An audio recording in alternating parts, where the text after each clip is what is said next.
So, isang mapagpalang gabi po sa ating lahat. Muli ako si Mia Sebastian and welcome to our daily devotion with Pastor Russell Ocampo. And today, our devotion is the continuation of the glory of God, and our topic is all about the glory of God in all our activities. So, our scripture is all about 1 Corinthians chapter 10, verse 31. So, NI version. So, whether you eat or drink or whatever you do it for the glory of God. So, tungkol sa nga ba 'tong verse na ito? So, yung verse na ito ay nagpapaalala sa atin na ang bawat aspeto ng ating buhay is maging sa pinakamaliit na bagay ay maaaring gawin para sa kawalhatian ng Diyos. So, hinahamon tayo nitong tingnan ng bawat gawain bilang isang pagkakataon na magbigay puri at pasasalamat sa Kanya.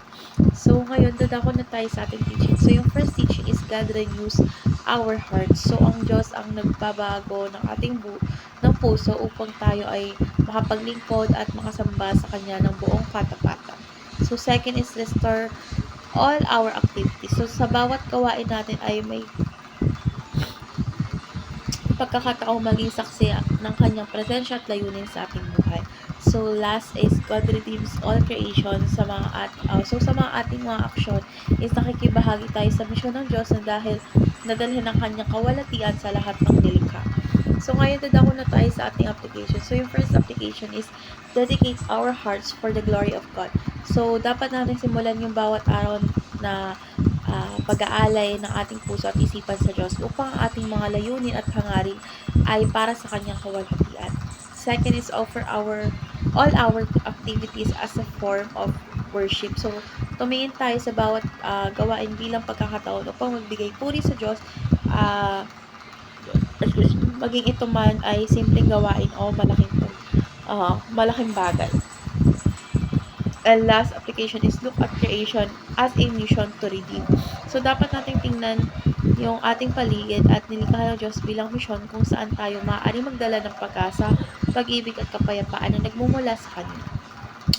So, ngayon dadako na tayo sa ating last part, and our last part is our discussion, and our discussion tackles about how can we offer our daily activities as a form of worship to God.